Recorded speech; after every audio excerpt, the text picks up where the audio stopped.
وہ کسی بھی طرح بس یہاں سے نکلنا چاہتی تھی، مگر سامنے کھڑا شخص بھی کوئی ڈھیٹ تھا جیسے۔ فکر کیسے نہیں ہوگی؟ آفٹر آل تم میری کزن ہو۔ راویہ کے تاثرات اسے لطف دے رہے تھے۔ اب ہمیں چلنا چاہیے، چلو فروا۔ وہ یکدم ہی فروا کی جانب پلٹی تو عمر نے بھی اس کی نگاہوں کے تعاقب میں دیکھا، جہاں فروا بیزار صورت لیے کھڑی تھی۔ اسے حیرت ہوئی کہ آخر وہ پہلے ساتھ کھڑی اس لڑکی کو کیوں نہیں دیکھ پایا۔ فروا کی نظر عمر اکرام کی جانب اٹھی تو وہ اسے دیکھ کر مسکرایا۔ جواباً فروا اسے ایک گھوری سے نواز کر آگے بڑھ گئی۔ یہ اس کی ناپسندیدگی کا اظہار تھا۔ عمر تو پہلے اس کے ریئیکشن پر شوق ہوا اور پھر بے اختیاری تلخی سے مسکرا دیا۔ آپ اس کی بہن سے وہ یہی توقع رکھ سکتا تھا۔ دوسری جانب وہ دونوں اپنی گاڑی میں بیٹھ رہی تھیں اور چند ہی لمحوں بعد ان کی گاڑی دھول اڑاتی وہاں سے نکل گئی تھی۔ عمر نہ جانے کتنی دیر کھڑا اس جانب پر سوچ انداز سے دیکھتا رہا جہاں سے ان کی گاڑی ابھی ابھی نکلی تھی۔ یہ ایک پرتعیش ڈائننگ ہال کا منظر تھا، جہاں ایک طویل میز کے چاروں اطراف کرسیاں رکھی ہوئی تھیں۔ چھت کے بیچوں بیچ ایک فانوس لٹک رہا تھا، جس کے اندر لگے بلب سے نکلتی سفید روشنی اس کے کان سے ٹکراتی خوبصورت منظر پیش کر رہی تھی۔ دیواروں پر جا بجا لائٹس لگی تھیں۔ داخلی دروازہ سلائڈنگ گلاس ڈور تھا۔ پوری میز مختلف کھانوں سے سجی ہوئی تھی۔ سربراہی کرسی پر بیٹھا ایک مرد شاید کسی کے انتظار میں تھا کہ عین اسی لمحے سلائڈنگ گلاس ڈور کے کھلنے اور پھر بند ہونے کی آواز پر اس جانب متوجہ ہوا اور سامنے سے آتے عمر کو دیکھ کر مسکرایا۔ میز تک پہنچ کر اس نے مرد کے دائیں جانب والی قطار کی پہلی کرسی سنبھالی تھی۔ کیسا رہا آج کا دن؟ اس کے بیٹھتے ہی انہوں نے مسکرا کر پوچھا۔ It was full of surprises۔ وہ پورے دل سے مسکرایا۔ Which kind of surprises؟ وہ چونکے۔ ٹینڈر ہمیں مل گیا ہے ڈیڈ۔ عمر نے ایک بھرپور مسکراہٹ ان کی طرف اچھالی۔ تم نے کہا تھا کہ وہ ٹینڈر رانا فواد کے پاس جائے گا۔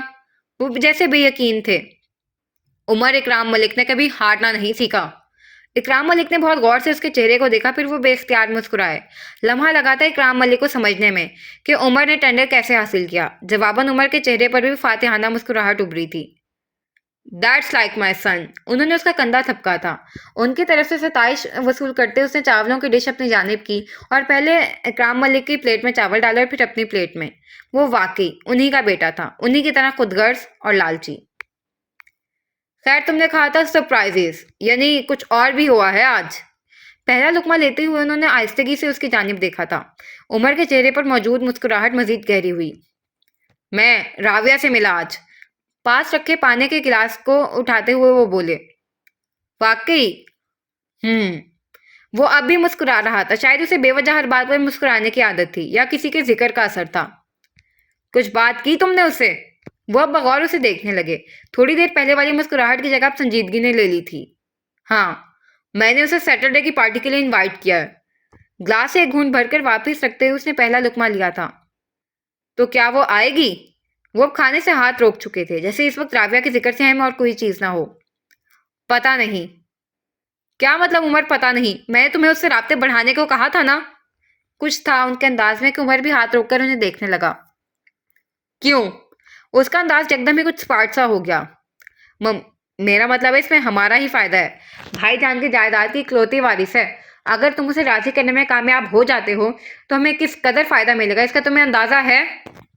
انہوں نے اس کے بدلتے انداز کو دیکھ کر اسے سب سپاق دکھا کر قائل کرنا چاہا۔ جواباً اس نے بہت غور سے انہیں دیکھا تھا۔ اگر آپ کو لگتا ہے کہ صرف جائیداد کی غرض سے میں اس سے رابطہ بڑھاؤں گا تو بالکل غلط لگتا ہے۔ میں ایسا کچھ نہیں کرنے والا، کیونکہ جو کچھ میرا ہے وہ ہمیشہ میرا ہی رہے گا اور اس کے لیے مجھے کچھ کرنے کی ضرورت نہیں ہے۔ عمر ایک ایک لفظ پر زور دیتا بولا۔ جسے تم اتنے وثوق سے اپنا کہہ رہے ہو، جانتے ہو وہ کسے اپنا مانتی ہے؟ انہوں نے اس تازہ سا سر جھٹکا۔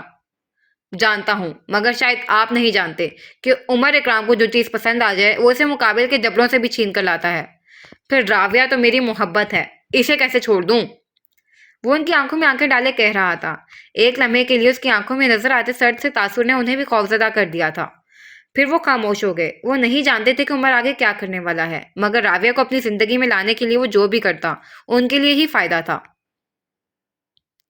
اب ہم دیکھیں گے ماضی کا دریچہ پھر کھولنے پر ایک اور منظر ہمارا منتظر ہے۔ یا اللہ رحم، یہ کیا شور شرابہ لگا کے رکھا ہے تم لوگوں نے؟